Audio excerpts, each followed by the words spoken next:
ఈ రోజు సిజేపీ party Hyderabad Indira park దగ్గర చేస్తున్నటువంటి ఈ యొక్క ధర్నాకు ఏఐఎస్ఎఫ్ గా సంపూర్ణ మద్దతు ప్రకటిస్తా ఉన్నాం.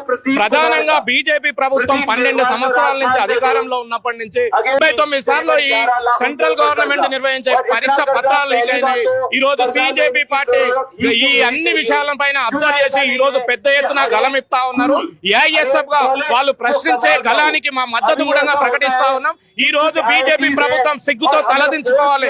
ఎందుకంటే ఈ రోజు దేశంలో అత్యధికంగా ఉన్నటువంటి యువత అంతా కూడా మీకు వ్యతిరేకంగా ఈ రోజు గల్లీ నుంచి ఢిల్లీ వరకు ధర్నాలు చేస్తా ఉన్నారు. మీరు చేస్తున్న అరాచకాలను ఆగడాలను ప్రశ్నిస్తా ఉన్నారు. ఈ రోజు కేవలము కులము మతం అని మత రాజకీయాలు చేసుకుంటా ఈ దేశాన్ని మీరు పక్కదోవ పట్టిస్తే ఇకనైనా ఈ యువత ఈ విద్యార్థులు చూసి సహించే పరిస్థితి లేదు.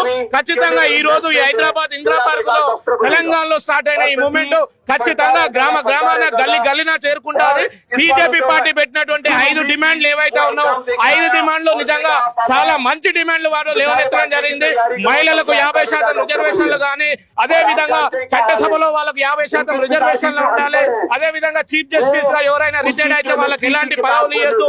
అదే విధంగా ఎమ్మెల్యేలు ఎంపీలుగా గెలిచి వేరే పార్టీలో పోతే వాళ్లకు మళ్ళీ పోటీ చేసే అవకాశం ఇవ్వద్దని ఒక అద్భుతమైన డిమాండ్లు వాళ్ళు లేవనెత్తడం జరిగింది. ఖచ్చితంగా సిజేపీకి ఖచ్చితంగా ఏఎస్ఎఫ్ గా మద్దతు ప్రకటిస్తాం. వాళ్ళు చేసే న్యాయమైన పోరాటానికి ఖచ్చితంగా వాళ్ళ పోరాటంలో భాగమవుతామని సందర్భంగా తెలియజేస్తాం.